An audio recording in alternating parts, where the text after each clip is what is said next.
Welcome, everyone. I'm Catherine Wallerstein, the Associate Director of the UC Davis Humanities Institute. I'm delighted to welcome you to Black Sacramento, the second of our 3 event series, Reframing Sacramento, a dialogue between artists, humanists, and community advocates, funded by a generous grant from California Humanities. Our first session, Reimagining Stories from the Gold Rush, can be viewed on our YouTube page, which you can link to from our website, dhi.ucdavis.edu. The third and last event in this series, Looking Ahead, Lessons from Oakland Saint-Denis, will take place on May 20th at 5:10 p.m. In that concluding event, we will look ahead at ways in which artists, community members, and city officials can work together to create a vibrant Sacramento in which development does not mean displacement. Please see our website for full details. And while you're there, please feel free to sign up for our newsletter to find out more about that event and all our future events. I'd like to extend a very special thanks to Milmon Harrison for organizing this session, to California Humanities for their generous grant, to the Department of African American and African Studies for their additional support, to the Center for Sacramento History, and to the staff of the DHI, in particular, Gina Nunes, for their help in putting this together. California Humanities requires that we ask our viewers to fill out a brief survey following the event. That link will appear at the end of this session and again in a follow-up email. So in order to keep us getting funds for programs like these, we ask for your help, please, by taking a few minutes to fill that out. Thank you so much in advance. The panelists will present until shortly after 6, after which we will be opening up the floor to questions. Please post your questions in the Q&A function and not in the chat function, and you can post them at any point during the presentations. We want to acknowledge that the Sacramento area was and still is the tribal land of the Nisenan people. Sacramento was a gathering place for the many local tribes who have lived throughout the Central Valley and the foothills for generations and were the original stewards of the land. We would like to acknowledge the Southern Maidu people to the north, the Valley and Plains Miwok, Miwok people to the south of the American River, and the Patwin Wintun people to the west of the Sacramento River, where UC Davis sits. I now want to briefly introduce our panelists in order of appearance and then let the conversation begin. Clarence Caesar is a retired historian at the California State Office of Historic Preservation, part of the California State Parks. His master's thesis, an historical overview of the development of Sacramento's Black community 1850 to 1983, is widely considered an important work of scholarship on the history of African Americans in Sacramento. Sushil Bibbs is a singer, actress, filmmaker, scholar, and author who has toured in opera and concert presentations internationally for over 30 years. She has produced 6 award-winning documentary films. Ron Kelly is owner and operator of R. Kelly Farms, a family-owned farm providing seasonal and fresh vegetables for close to 3 decades. Milmon Harrison is an associate professor and faculty member in the African American and African Studies Department at UC Davis. He is also a member of the Center for Sacramento History Community Advisory Committee. Kiara Bell and Sade McAllister are undergraduate students, and Mia Robinson, a recent graduate in African American and African Studies at UC Davis, who have worked with Professor Harrison on projects in partnership with the Center for Sacramento History. And just one more time to remind you to please post your questions in the Q&A function at any point during the presentations. And with that, I turn it over to Professor Milmon Harrison. Thank you. Thank you, Kathy. I appreciate everyone for being here with us tonight. And I will be the person that's in charge of sharing the screen for our presentation. So let's get right to it. And let's have our first presentation, Mr. Clarence Caesar. Thank you, Milmon. Thank you very much for allowing me to speak a little bit to the history of African Americans in Sacramento in the 19th century, as well as the larger state in general. And the first 2 slides I want to present in this presentation, if you'd like to click on the first one, please, is just to show you the gravity of the numbers of people that were actually here that are basically African Americans or Black at the time in the 19th century, 18th century, or 19th century, from 1850 to 1900. And if you look at the city in Sacramento, county of Sacramento Black populations at that time, you'll note the City of Sacramento Black population, the Sacramento County Black population, the total city population, and the total population of the counties as well. And you'll notice that these are very minuscule numbers. We're talking about very small numbers. These numbers fit within certain Black neighborhoods now that currently exist. So we're not talking about a massive number of people who were involved in these, in California at that time who were of Black or African descent. Next slide, please. And if you notice statewide, if you look at the statewide numbers from 1850 to 1900, you notice the same percentages, the same numbers of people. So for 1850, the 1850 census, which was actually the 1852 census, federal census, counted 962 free Black Americans in Sacramento and California at that time. And as you can see, as you go through each decade, 1860, 70, 80, 1890, all the way up to 1900, the largest number of people at that time was actually in 1890. And those are 11,000 people. So 11,000 African Americans in any modern California city would be virtually invisible. You could take that same number, put it in Fairfield, put it in Vallejo, put it in Sacramento, put it in any city. That would be a minuscule number of African Americans. So you can see that the number of African Americans that existed in California during the 19th century was very small. And we can tell that the actual accomplishments of this small group of people was more mighty and more impressive than you'd like to believe. Next slide, please. By 1849, more than 100,000 men and women from around the world entered California from various routes, whether it was overland or around Cape Horn, both slave and free. And the first official census, as was noted in the previous slide, counted 962 free Black men and women. We'll never know really the actual number of enslaved Blacks who came through California, because one, slavery was illegal in California, based on the California State Constitution, which was drafted in 1849 and eventually became a ticket for California to become a state in 1850. So no accurate count of slaves was ever done. So we'll never really know that number, but we do know that slaves that came to California used that opportunity, whether they came with their masters or with other people, to enrich their lives and improve their lives. Next slide, please. And throughout Sacramento's 19th century existence, African-American men and women of various occupations came to California to improve their lives. A lot of them came already skilled in various occupations such as labor, such as gold mining, such as construction, and other activities that were prominent in the 19th century. But a lot of them also came as entrepreneurs. And this particular slide shows you just an example. This is usually when I do this presentation, it's a 4-page set, but I picked this particular page because it was really kind of representative of the types of enterprises that African Americans owned in Sacramento at the time of its earliest existence. And you can notice that it covers a wide range. It covers saloons, restaurants, stores, blacksmith operations, laundry, and all of these were designed and developed to serve the mining community, which was prominent in Sacramento and other parts of California throughout the mother lode at that time. So take just a short time to read some of the names and look at some of the locations of some of these businesses, because they were truly right in the center of where Sacramento was.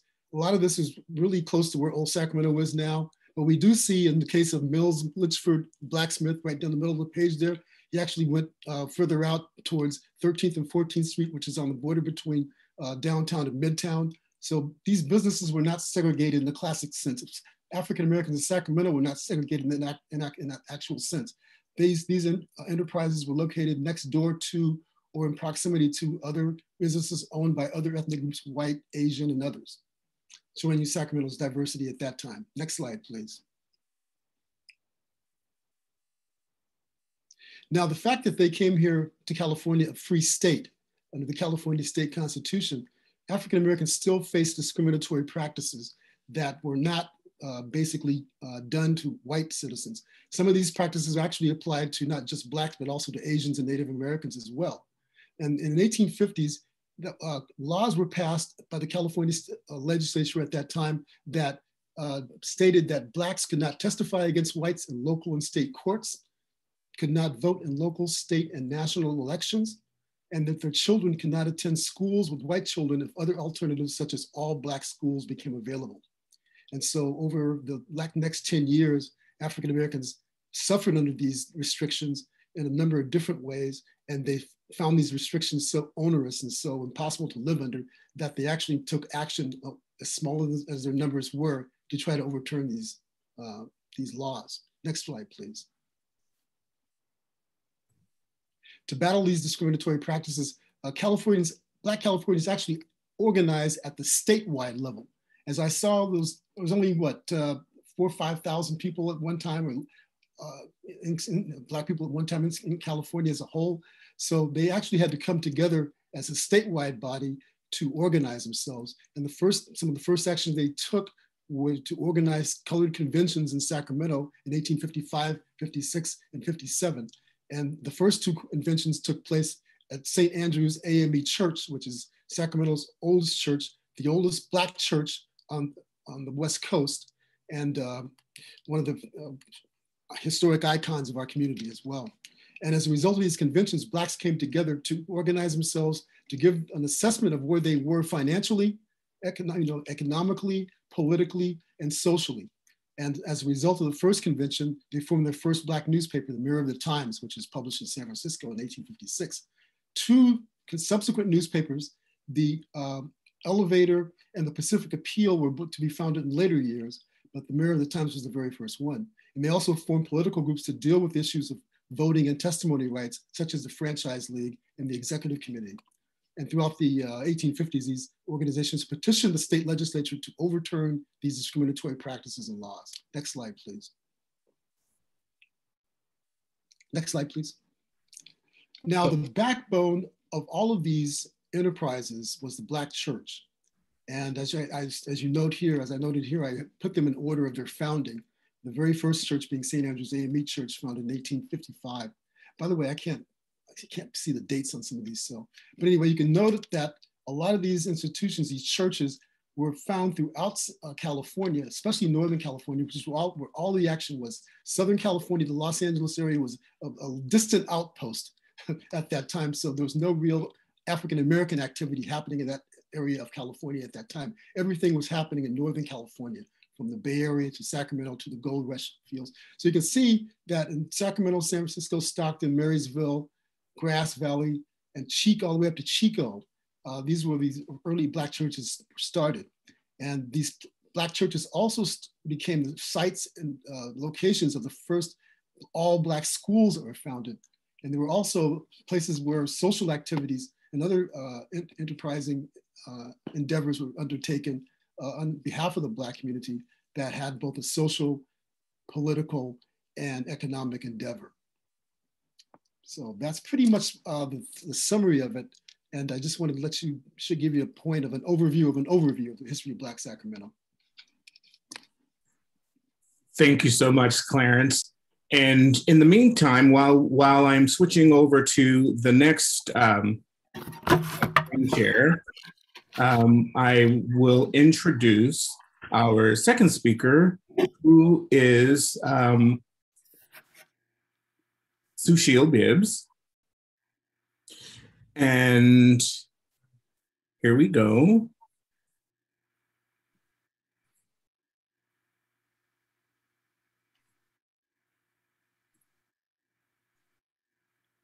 Okay, let's not play that, but hello and thank you for having me.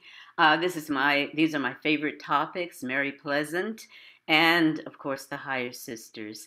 I spent 40 years as an actress and singer, doing many things, and 20 of those years at UC Berkeley, teaching research communication. So these topics have pulled those things together, and they are my happy place. This is a short presentation. These are complicated, amazing women. And so if you have, I put in the chat my websites, and if you Google me, you can find my writings. And please ask me questions because I love to talk about these subjects. Now, I just want you to imagine for a minute. First of all, the context is really big in these things. And Clarence has given you a beautiful summary. But remember, this is before the Civil War that I'm about to talk about. to begin with. And we have to imagine that it was a time of insensitivity. Whistler was painting his mother, and Dickens was writing, and there was vigilante justice, and there were Indian wars, and Lincoln had just come on the scene, and Annie Oakley was just rising, and Queen Victoria was ruling. But in Northern California, there was no right of testimony. And it ignited communities in Sacramento, Oakland, Stockton, and San Francisco. And we must think of these as a unit, because otherwise you think, well, Mary Pleasant, she was San Francisco. No, she was with this unit, and a very important person that you will find out. So I think the best thing to do is to say, first of all, who was Mary Pleasant? Into this time she came. Let's see a little promo that I did for one of my films to help you do this. Born a slave in Georgia, she rose to become an abolitionist and a slave rescuer. She raised a joint fortune once assessed at $30 million and was once the most talked about woman in San Francisco. This is Ruby Dee, inviting you to meet Mary Pleasant, the moving story of the unsung heroine now called the mother of civil rights in California.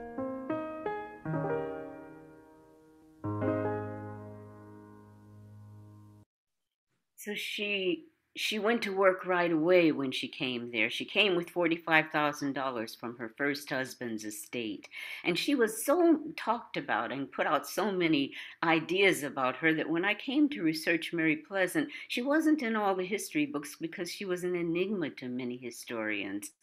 I had to work to solve the mysteries of Mary Ellen Pleasant. And one of the things I saw, for example, was some people write about her as a crafty servant. Well, she wasn't. She came to San Francisco fleeing from the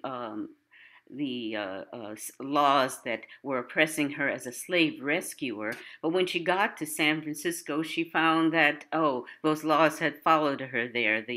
And so she began to help the community. She was the person that we know was behind many of the businesses. She gave business to other people in the community.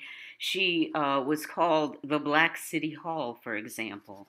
And that meant that when she went in as passing as a white woman for a while because of the laws that would allow her to be put back into slavery, enslaved, she was also known as Mrs. Pleasance in the Black community. And in the Black community, she would go up into the fields rescuing ex-slaves. She would be down on the docks with it. She would be in the courts fighting for the right of testimony. And the right of testimony is what unified the communities in a fight. And they also joined under what was called the Franchise League. And so this is an area in which Pleasant worked for many years, and eventually she led the Franchise League in the 1860 civil rights fights. So we see her as an activist, as an active person. And we ask the question, next please, why do we care? And we care because we stand on her shoulders. We stand on the shoulders of those who come before us, and those who come before us make us who we are. And Pleasant was able to love across boundaries of race and class without losing sight of her goal, which was equality for herself and for her people. And we know that we need this today. We also are cognizant that Pleasant was like a Martin Luther King, a Malcolm X, and a Rosa Parks combined. And so even though at first she was left out of the history books, she certainly is in the history books now. And next, please. We see that she was called the Western Terminus of the Underground Railroad.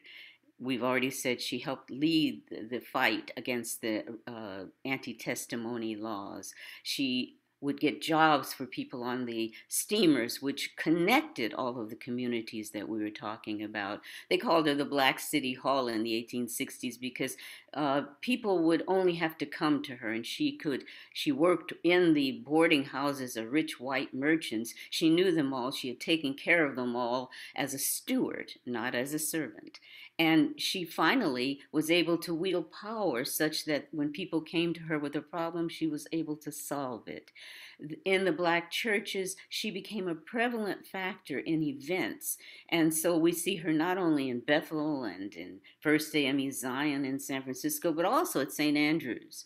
And she supported education and aided J.B. Sanderson when he came there to San Francisco after Sacramento. She was behind many of the events in the colored conventions, although women were not listed as part of the colored conventions. And here I must stop to say that women are not listed enough in their amazing contributions to Sacramento and San Francisco history, to the history of California. Next, please. Next, please. So what was I able to find out about Mary Pleasant? I was able to find out that she did help John Brown, for example. That's an international contribution. That there you see a piece of property that she bought. So we are sure that she served on civil rights commissions there in Canada and bought land to help John Brown. Next, please. And in Sacramento, we have her greatest contribution to us. She fought a battle to test the civil rights laws, very much like Martin Luther King in our day, to test the civil rights laws in 1863. That battle went to the state Supreme Court, and in 1982 was used to win the first damages of pain and suffering for a case in civil rights. She reached 100 years forward to help us today. Next, please. So she has earned the title Mother of Civil Rights and has a Sacramento connection, but an amazing one I found in my research was the fervor that she passed to the Hire sisters. Yes, she knew Anna and Emma Hires, and I'd like to talk to you now about my second topic. Anna Hires, born in Troy, New York in the 1855. Her father was a barber, but barbers in Sacramento and San Francisco and that whole unit that we just talked about were griots. They carried messages. They still do. But what we mean by that is that when things had to travel through the community, they were message carriers. So these girls were born right in the middle of the civil rights time. 1857, we must place and say that's the time of the Dred Scott decision, when they said that a white man, a black man has no rights, that a white man ought respect. Enormous activity in Sacramento in civil rights, and they were born in the middle of it. They made their first successful tour as opera singers in the 1870s from San Francisco, where they studied, and guess where they lived?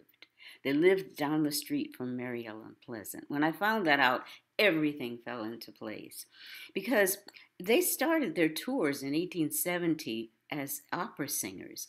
But by 1873, only 3 years after they had started, there was a national depression. There was pressure on any immigrants, and there was pressure against African Americans increasingly, even after, and we're talking now after the Civil War. So they began to feel the pressure that was around them, not on their careers. They were very popular, but they saw the KKK, they saw lynchings increase, they saw the minstrels, who at first were sort of benign and making fun, the blackface minstrels, making fun of them. And making not them as singers, but as black people.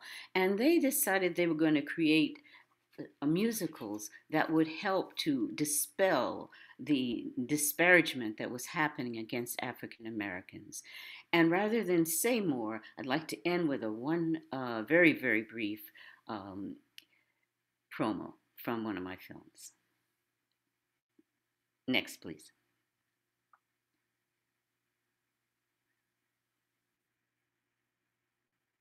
Dream, dream, dream, dream, dream, dream. It's a story of hope. You can achieve anything. I have a dream, dream, dream, dream, dream, dream. Do you have a dream, dream, dream?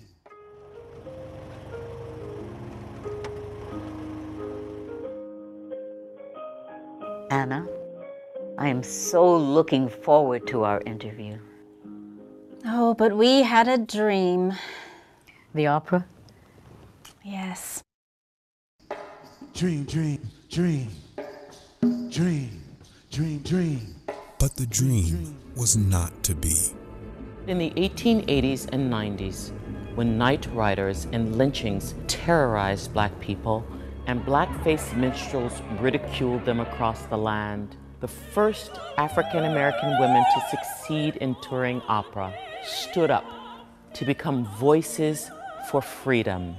Be inspired by Voices for Freedom, the Hires Sisters' dream and legacy.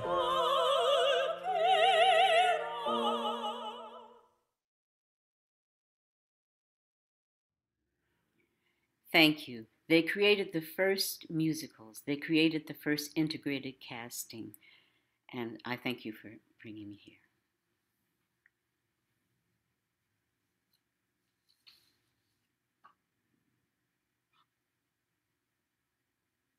Milmon, you're on mute. Boy, oh boy. Thank you, Sushil. And to keep it moving a little bit, I'd like to now get us to, I'd like to call Mr. Ron Kelly to give his presentation. And at the end, I will put up his, well, in fact, I think I'll just go ahead and do it now. And sorry, zooming. Well, good evening. Yes, sir. You may. Yes. Okay. Good evening. I'm honored to participate in this event, and I'm very proud to share my experience as African American involved in agriculture in the Sacramento River Delta for almost 50 plus years. My original involvement with agriculture was when my parents moved here from Blythe, California, where I was born, to the rural area surrounding the little town of Cortland that is about 30 miles south of Sacramento on the Sacramento River. There I was raised in a rural setting. Every morning when me and my brothers and sisters would awaken, we'd look outside and we were surrounded by fields of growing crops.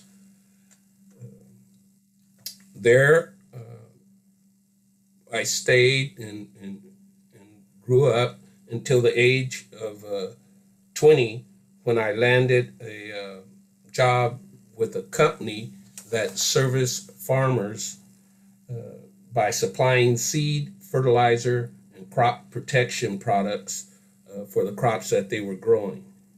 I didn't know at the time that this job would open the door for upward mobility for me and also to hold positions that I never had imagined that I would hold. And growing up in the Cortland area, during those days, there were only 2 Black families when I started in the 1st grade. Later on, when I graduated from high school there in 1966, there was probably a half a dozen families that attended the school. So you can see that in agriculture, at least here in the West, not a lot of African Americans lived out in a rural area. Most of them migrated to the cities. When I landed the job with this ag service company, I decided to start attending Cosumnes River College at night to take some agricultural classes. After enrolling and completing some of the classes, I earned enough credits with addition of my work experience that I qualified to take a state test to receive a state license as an agricultural pest control advisor. That was something that during the first Jerry Brown governorship, that he had a lot of environmentalists that supported him. And one of the things that they wanted to do is to control the applications of some of the things that were going on, the food that they ate. So they initiated a program to where if you sold these products, you'd have to take an exam in different categories to obtain a license to do so. And that opened the door for me because the average age dropped about 10 years for the people that held that position, because the older people didn't want to go through the new regulations and they retired. After 15 years with that original company, where I received a lot of industry training and plus completed my courses at Cosumnes River College, I also became certified as a crop production consultant, which basically meant that I could go out and get clients and make recommendations on crop protection, seed selections, and nutritional applications of fertilizer. During this period of time, I became very familiar with the farming practices and the different programs that they used, and also with the farmers in the area. By becoming familiar with these farmers in the area, it gave me a connection that later on would allow me the opportunity to lease ground and start farming myself. But this was all made possible through my occupation as dealing with the farmers and writing programs for them to follow for production of food. My clientele consisted of several very successful farmers in the area. So they were using some of my programs and the recommendations that I would make. So other farmers kind of followed their lead and start opening their doors for me to, gain them as clients. So I built a pretty faithful clientele. I was able to work with Campbell Soup and Heinz as some food processors in developing some of their pest control, integrated pest control programs. I also was able to work with UC Davis Extension Service, and through them I served on advisory committees in Yolo County, Solano County, and also for Sacramento County. This also helped me in knowing people that were involved in farming, to get my feet under the ground to really open the door for other things. And after being successful, gaining some success as building a large clientele of farmers in the Cortland, Clarksburg area, I started thinking about the possibility of me getting into farming myself, being that I was making recommendations for some of the other farmers. So fortunately enough, I had a farmer friend that allowed me to grow a small seasonal crop on a parcel of land that he controlled. So I decided to grow something that I thought would interest African Americans.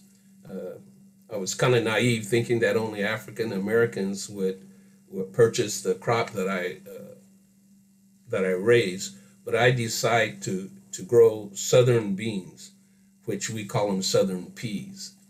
black-eyed peas, purple hull peas, Crowder peas, because none were being grown in the area for fresh market. So I started that on 2 acres, and after a few years of word of mouth, I started building a clientele, and it was very enlightening to me to find out that there's a lot of other ethnic groups that love southern beans, southern peas, and in the countries that they came from, they actually grew them. Black-eyed peas were originally grown in Africa and imported to the United States they've been around here a long time. Very high in protein, so they act as a substitute for meat for people that don't consume a lot of meat. So by knowing this farmer that allowed me to start R. Kelly Farms, I was able to get my feet on the ground. And after, like I said, after several years, I started expanding.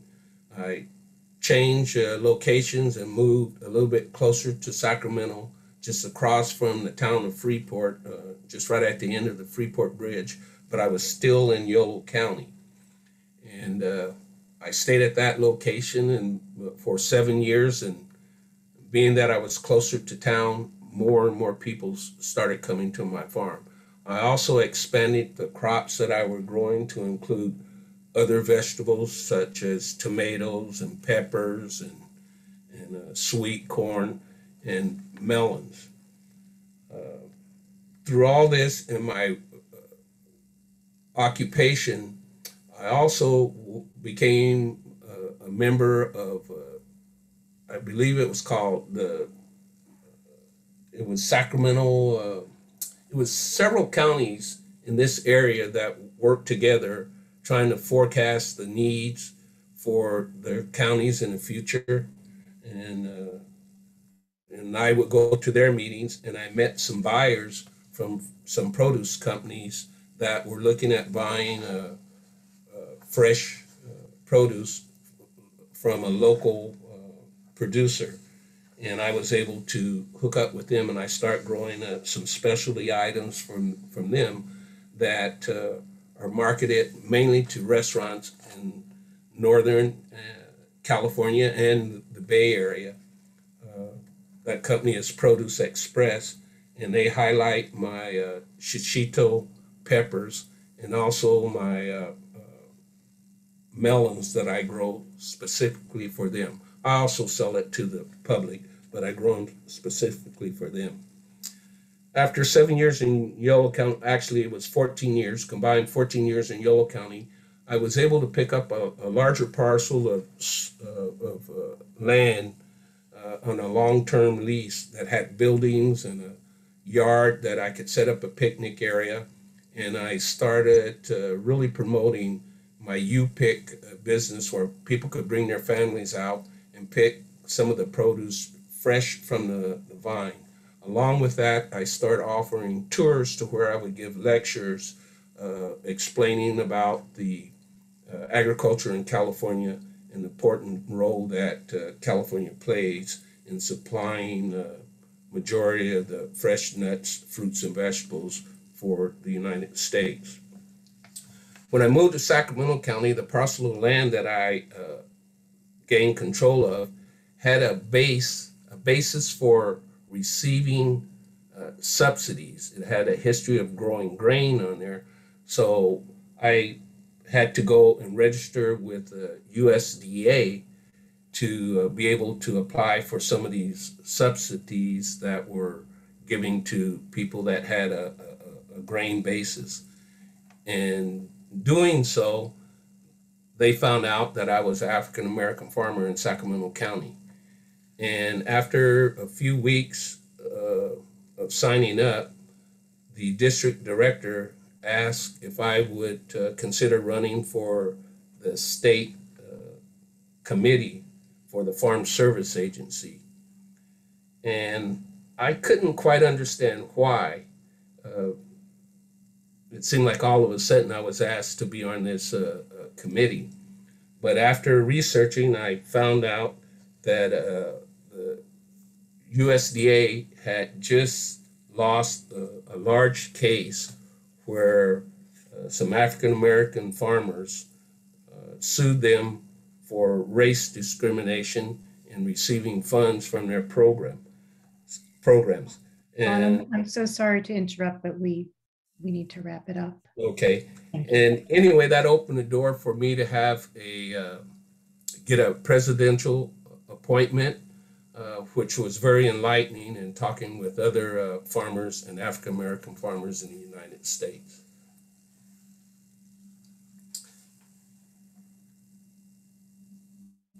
Alrighty. Thank you very much, Ron. And again, we really want to make sure what we're trying to do today is to make sure that we leave room for questions and answers after or for discussion. And so hopefully we'll be able to come back to some of these points that it feels that we're having to breeze through. And a reminder to our audience members to please post your questions in the Q&A at any time.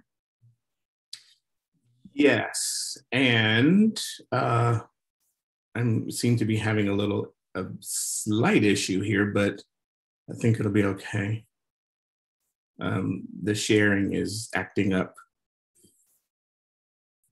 So let me close it and try again.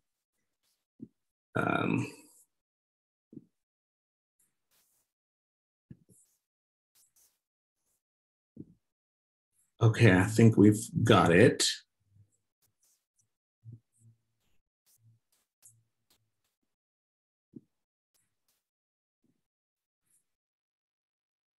All right. So I will also be brief in my comments. I'll try, as we all have been doing. But it's a very exciting night to be a part of this particular panel. And for my part, I want to just say that the Black Sacramento is part of a larger research project that I'm doing, a book project, and it is called The Black Valley, African American Life and Culture in California's Great Central Valley. And my focus is slightly different than what what a lot of the scholarship that looks at Blacks in California, they tend to focus on communities that are either in the San Francisco Bay Area or in the Los Angeles metro area writ large.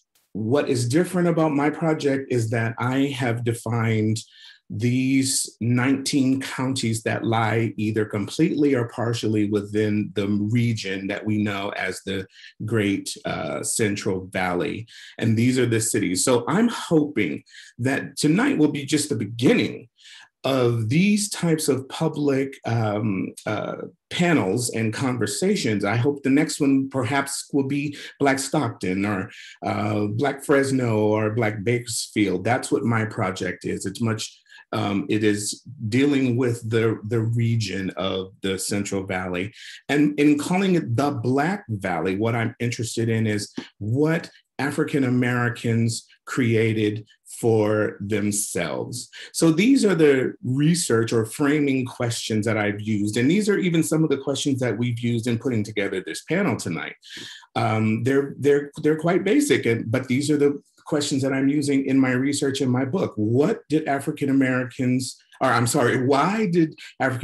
come to California and to the Valley? What did they expect? And how did that compare with what their expectations were? What did they do with or about what they found in California and in the Valley? And then what is the broader, even contemporary significance of what African Americans did in the Central Valley? Those are kind of my grounding questions as I'm writing, and I'm in the midst of writing these chapters and revising my book proposal. And I'll just say really quickly, originally this project was about the second Great Migration, and I had it defined from the 40s through the 70s. And the shift that I have made since originally proposing the project that way is that I shifted from a particular time period to a particular region over time. So that is what's different in what I'm doing now. I have this here because I want to show you one quick picture that has a few things on it. But if you will notice, this is an ad on the left for the original Leimert Park development that appeared in the Los Angeles Times in 1927. And I actually found this LA Times, I don't know if you can, it's just above that, What's So Wrong About White Joggers in a Black Neighborhood? That was a much more recent conversation. In fact, that's from 2017. And then you'll notice at the top, I've got a photograph that was from the Sun-Kissed Gardens new development in Orange County. Part of my project is that I have mapped the sundown towns of California, and 25 out of 89 of those are within the region that I've just defined as the Central Valley.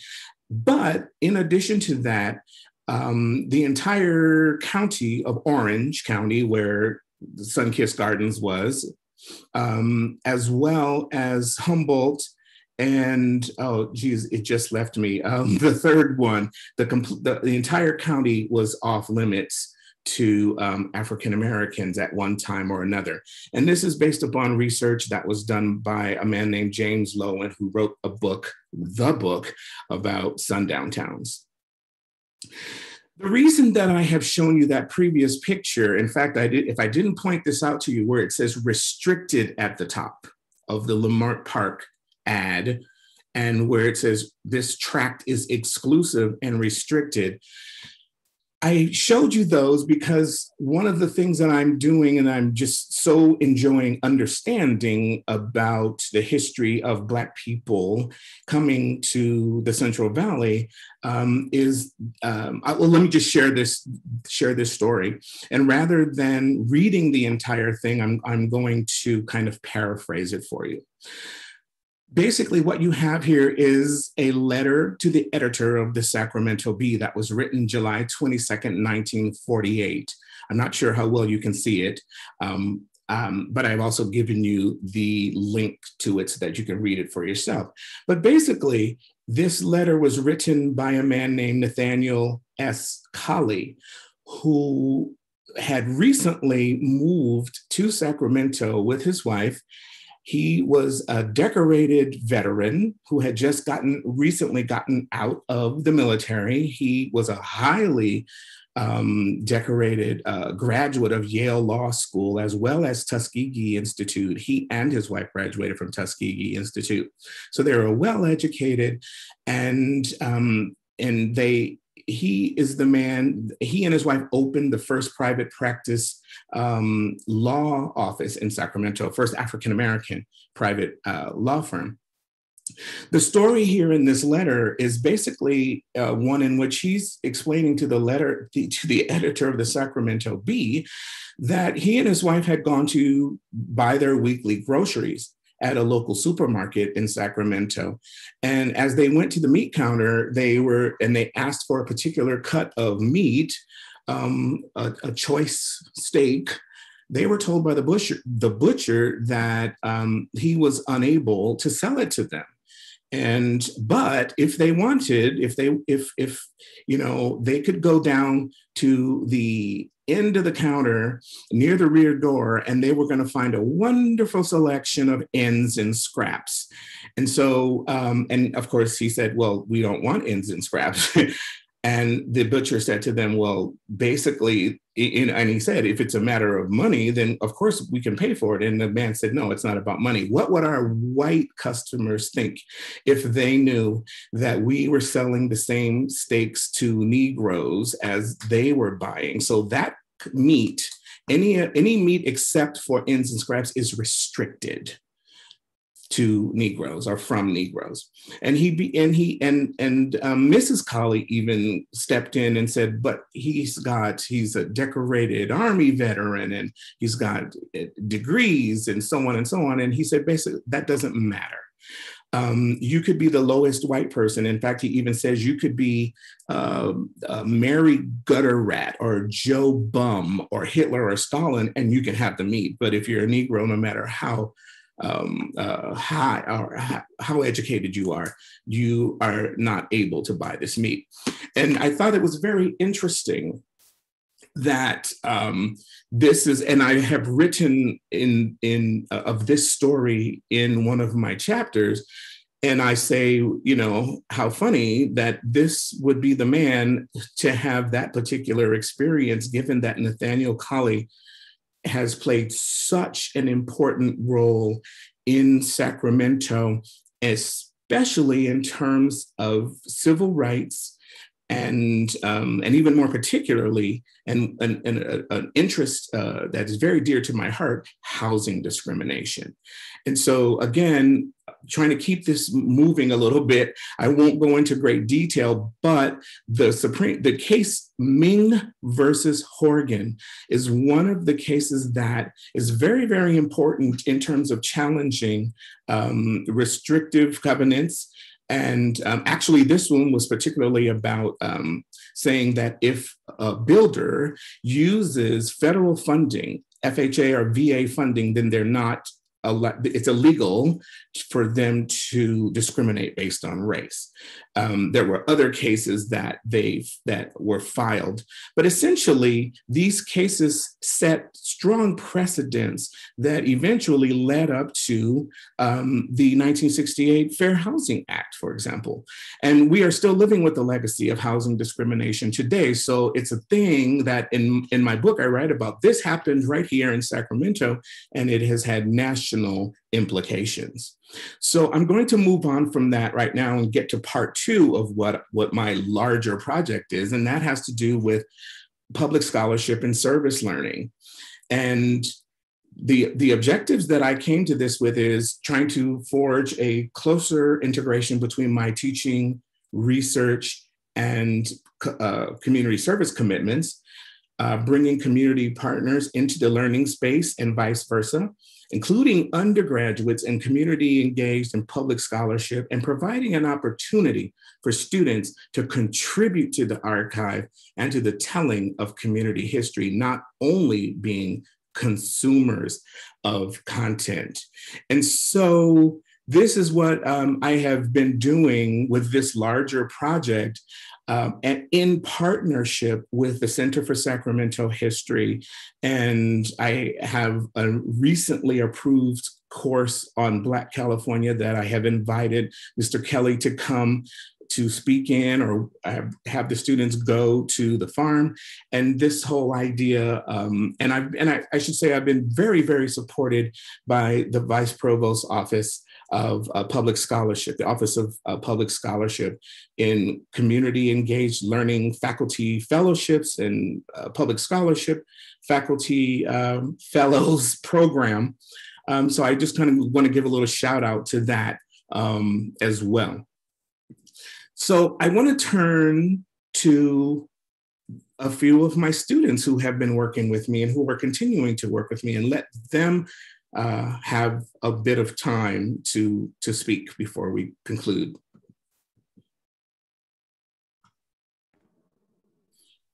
Okay, so hi everybody. My name is Mia Kershaw Robertson. I'm a recent graduate of UC Davis with a double BA in anthropology and cinema digital media. And my research while I was in this class was working primarily on like a cemetery project, dealing with finding and compiling information about the Black individuals buried in the Old City Cemetery in Sacramento between 1850 and like the turn of the century. Previously, there weren't very many documents that cover this information. The primary one was typed by a researcher in the early 90s, and it was like on a typewriter or something. So it's not too modern. So my specific work was to compile all of the sort of archival documents, including this one by Betancourt, the one that there's a little picture of in the corner. and sort of creating a single document or spreadsheet that has all of the information about the buried individuals. I was able to find common like locations of birth, common like ages at death or age ranges, and typical life expectancies. And I'm currently working on adding cause of death to the document. So all of the individuals' information is kept in one place. It's been like a huge project because like I feel that I've had like the honor of working with stories of the ancestors, being able to contribute to Black history in my own little way. And like through creating this document that's more modern and sort of user-friendly than the original typed one, I feel that I've made something that'll outlive me and that can be added to for years to come. And it's also been really beneficial in the sense that it's helped me shape and sort of find my own interests. I'm the only one that's a post-grad of the interns here today. And since taking this class and working on this project, I've like continued my research work on this project. And I've also partnered up with the Center for Sacramento History to be able to find more information on the individuals, as well as to create like short films about the different people. And yeah, it's been an amazing experience just to be able to add stories to names and to flesh out these Black individuals that lived in Sacramento. So yeah, I'm really glad to be here to do all this stuff. Yes, hello everyone. My name is Kiara Bell. I'm a senior at UC Davis and I study sociology and minor in African Studies. So myself and my partner Sade and a few other students at the time went through the textual archives from the Center of Sacramento Oral Histories that were all conducted by Clarence Caesar, who spoke earlier. And so many of the historical stories we've read were from the people such as Nathaniel Colley, who Professor just finished talking about, Elizabeth Love, Grace Brown, the Canson brothers, Albert Hicks, and a few others too. Most of these people that I've mentioned were from the Sacramento area originally, and some moved from the South to California in the time around the early 1940s. Which was before the war and between the Great Migration period. A few similarities in their stories were, a few have talked about the lack of Black people in that time in Sacramento and the hardships of finding central locations for themselves. Although some found some support groups, such as like the church, and others found safe spaces in the areas such as like Oak Park and Glen Elders in Del Paso Heights during that time. And so having the chance to work on this service learning project and connecting with community partners has been a great opportunity, especially for us students to take action outside of the college environment. This project has helped us feel a part of making awareness of Black people's historical stories. And just reading through the textual scripts from the interviews, we began to understand the life experiences of Black people in the Sacramento area in that time frame. I myself have recently had the opportunity to arrange my first interview that we will plan to put in the archives of Sacramento Library later on. And so as I have read throughout the interviews also during this, all of it has just inspired me to continue to do oral history interviews with more elders and personally my family elders too in the future. Hi, my name is Sade. I'm in my last quarter at UC Davis and I'm majoring in African American Studies and a minor in math.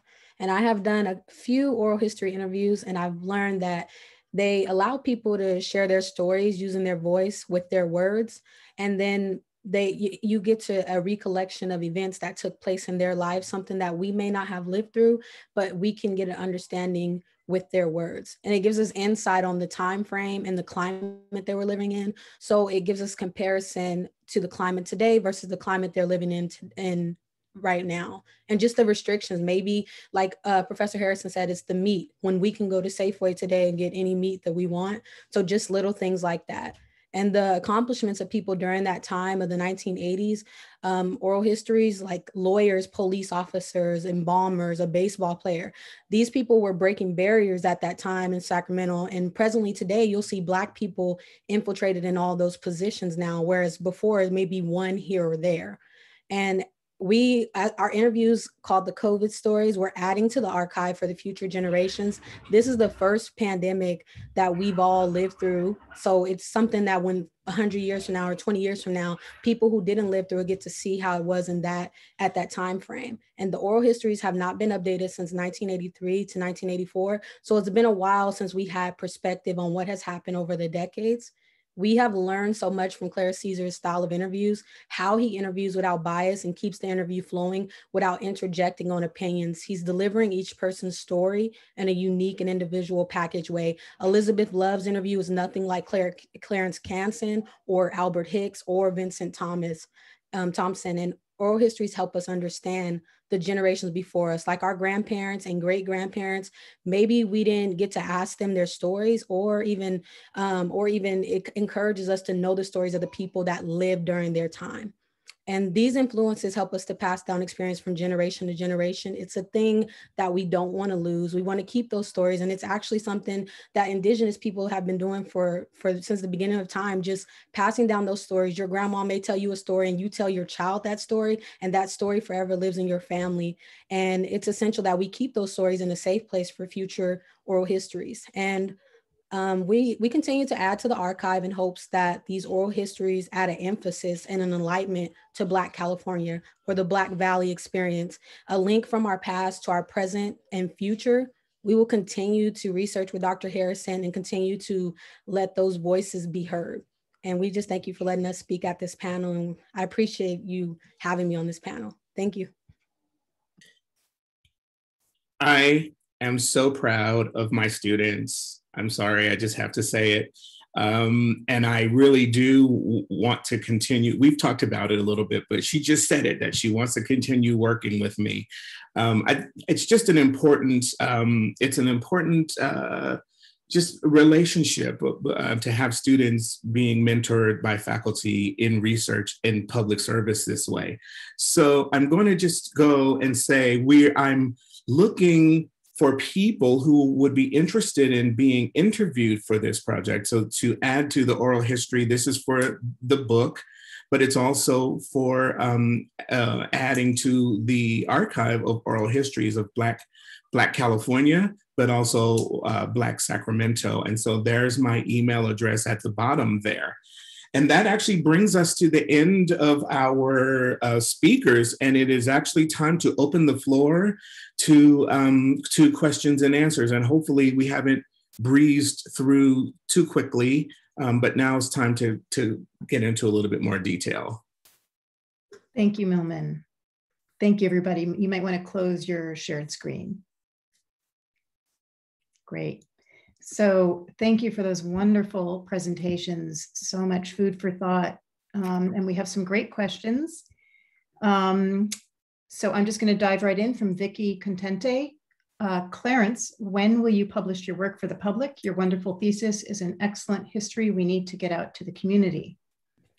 That's something that needs to be dealt with as soon as possible. And I've been talking to people about it, so it's time to move on that. I don't have a definite date, but I do have some writings that I have been doing on Milmon's idea of an expansion into the Central Valley that I think would also be of use to the community as well, which would include, of course, the Sacramento follow-up on what I've done with the thesis. So Milmon, I'd like to get together with you and talk about that in terms of publication possibilities.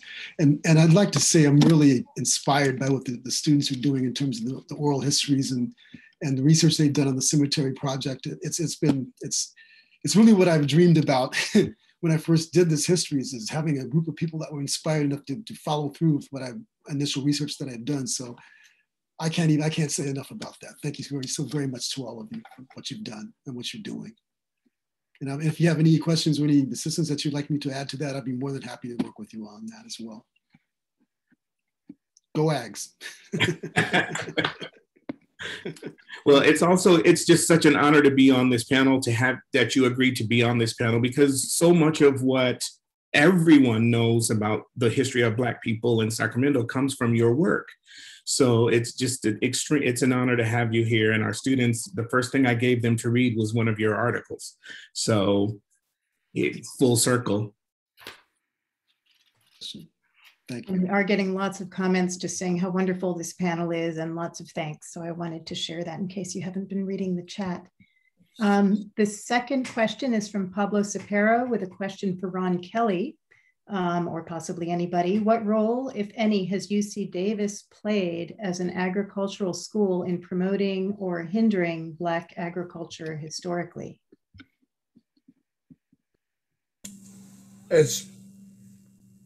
From my viewpoint, UCD has done great for all of agriculture, not only Black agriculture, but all agriculture.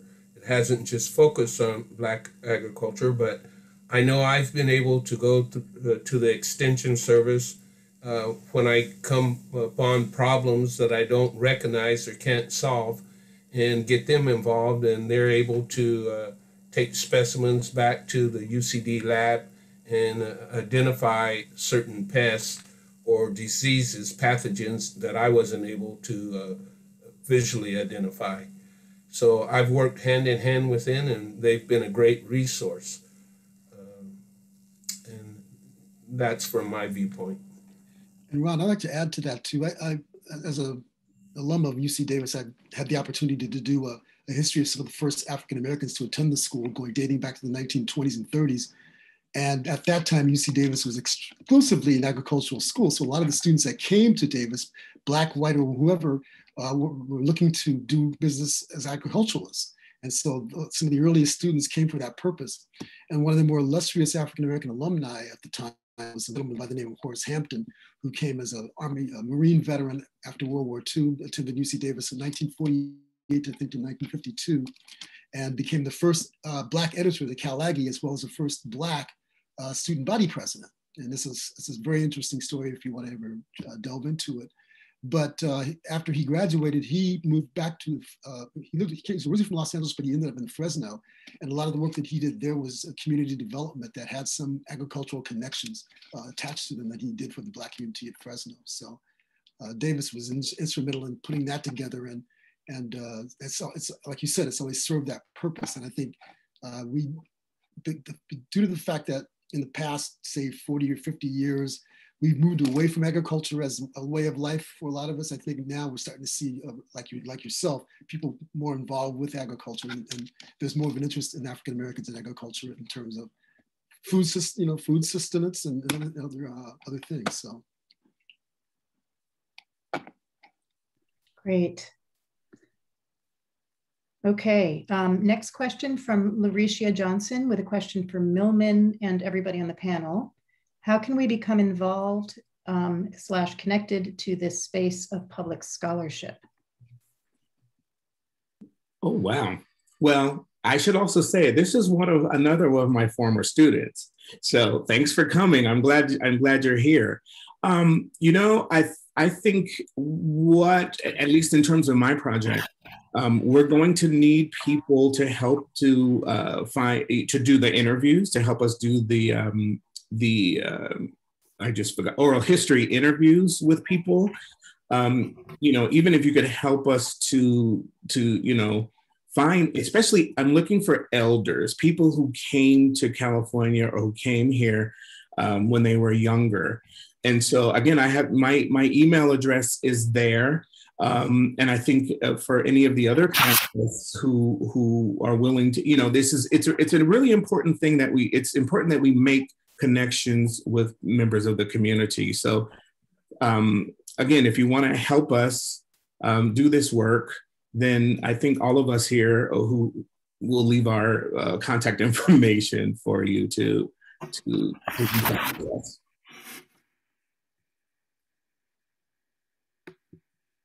Great. Or you can just reach out to me. I'll connect you with the rest of them. And I will say, if you want to keep listening to conversations about public scholarship, of course, the DHI has a whole range of public programs, this series being one of them. So I would encourage you, if you're interested in public scholarship, to go to our website and get on our mailing list, dhi.ucdavis.edu. Okay, next question. Can I just say one other little thing?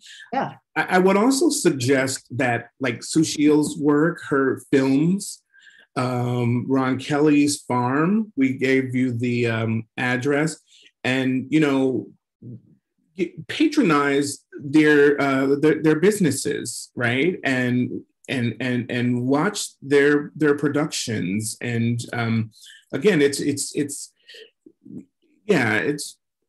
it's important. Absolutely. Thank Absolutely. you. I was also interested to say that there are archives on the Higher Sisters and on the Mary Pleasant at the main library in San Francisco, although I'm augmenting those. And for those who want to know more, I will put my email or some information in the chat so that you can.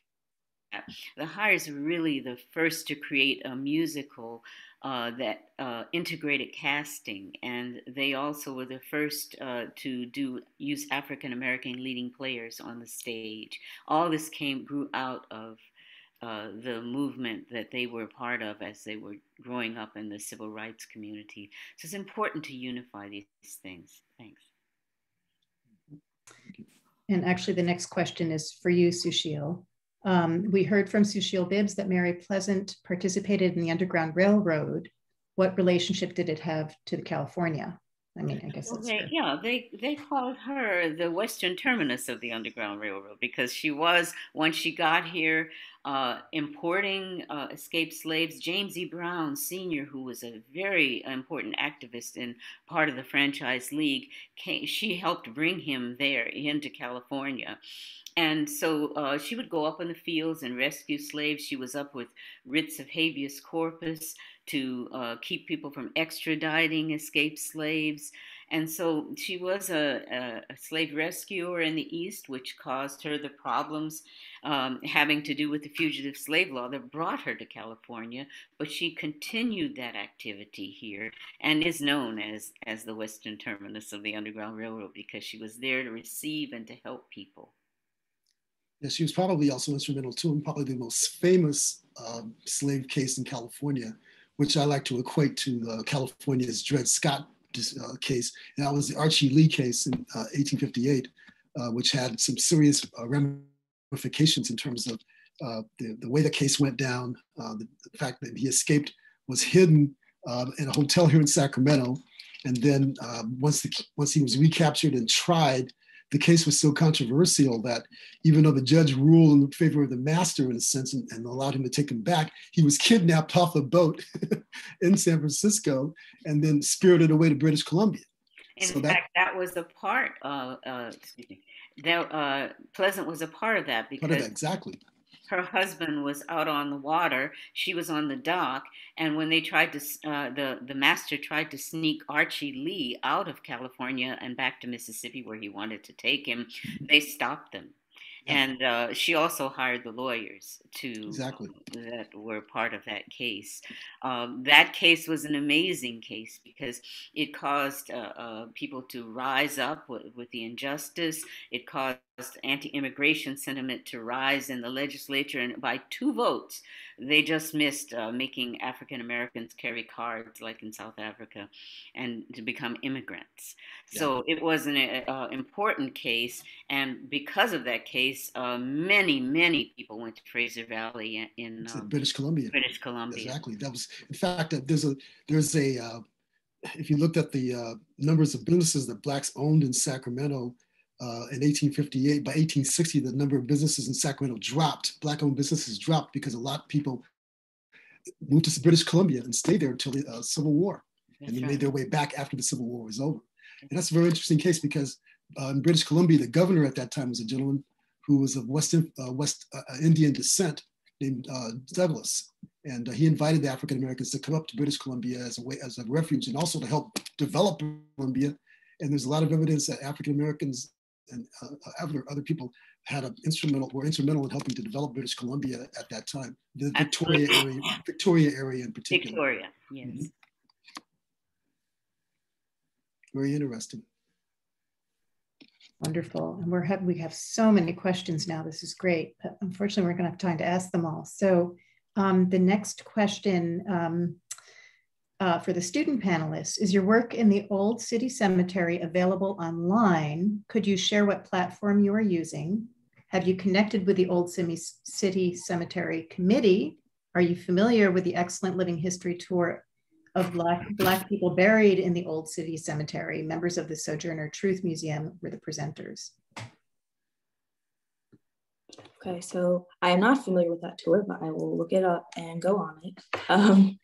And as far as my research goes, I really did it just like personally on a spreadsheet. And I'm gonna work with the Center for Sacramento History, and they also work with the cemetery people. And I'm gonna be putting it into like a more public official archive, transferring my personal work to there. And I think that should be accessible by the public, probably. Yes. Can I say a little bit about it as well? This was part of we did a class last quarter, our fall quarter. And it was called, I adapted a research methods class and turned it into a service learning class, a public scholarship class. And that's how we got together with the Center for Sacramento History. And so there were 3 projects that we worked on. One of them was the Old City Cemetery. And on Nia's slide, she showed the first page of it. It was typewritten. And we took that book and created the spreadsheet that had the data in it. And she's the one who made all those other scatter plots and the pie charts. So it's a work in progress now that came out of a class that we were doing. And so when it's completed, and the other piece about that, creating that spreadsheet, was to try to make it such that that could be turned into a searchable database. So we have ideas about down the road, but the first step was to take the information out of a typewritten document from the 1990s and put it into a spreadsheet. Students also worked on a mug book project for this center. These are thick books that are archived online, and they're the mugshots of people who got arrested, starting back in the 1850s. And so that, along with the Old City Cemetery and records, as well as the oral history. So we want to continue this into the future, but for that particular moment, it was a class, and then the class is over, and that's how much we were able to get done. Congratulations on that. I should add, of course, and I'm sure you know, that Anna Hires is buried in the city cemetery. She married a Sacramento hero, R.J. Fletcher, and retired after her 3rd marriage. And she spent the rest of her life in Sacramento. So one other amazing thing is that New Helvetia, the public housing project that is like next to the Old City Cemetery, is a place that Nathaniel Colley was very, very instrumental in. That the case that I mentioned earlier was about that. So there are all these places where the contributions of African Americans in Sacramento had much larger ramifications than just locally. And it's such a pleasure to be able to tell some of these stories, because so many of those issues that they were dealing with then, we're still dealing with them now. On that note, thank you everybody for such inspiring work and an incredible conversation. And there's so many questions that didn't get answered or asked, and I can send them to the panelists, so at least that you have them. I want to remind our audience that a recording of this event will be up on our website within a couple days, so by early next week, on our YouTube page, where you can find other recordings as well. And feel free to email me with any questions. I can connect you with panelists if you have any questions. I know that a few people have asked about where Sushil's films can be found. Actually, Sushil, do you want to just say it out loud? Sure, yes. They're on Amazon.com, and also if you go to mepleasant.com. You can get them, or thehighersisters.com. And I did put that in the chat along with an email for my Living Heritage Foundation where you can reach me. Thank you. And I'm just typing my email in for everybody. Also, could I, in terms of Nathaniel Colley, if anybody wants more information about him, I'm involved with a group called the Colley Coalition, and we have a website that can provide you with as much information as we know we can get currently. It's called colleycoalition.org. Do you want to type that into the chat? Sure, no question. And I just did. Oh, you just did? Oh, thank you. Yeah, colleycoalition.org. Thank you, because I forgot to mention it. I saved it so I could drop it into the chat while we were here, and I totally forgot. But I think I did it. Do you see it? Yes, see it. Yes. Okay. Yes, please visit that site. So I just also want to remind everybody that you'll get a survey at the end of this session, and you'll also get it again in an email. So if not the panelists, but the viewers, if you could take a couple minutes to fill that out, we'd really appreciate it. And we hope to see you back on May 20th for the last of our series, last of our Sacramento series. And with that, I'm going to wish everybody a good night. Thank you very much. Thank you. Thank you all for coming. Thank you, panelists. Thank you for setting it up. Thank you. Good night. Good night.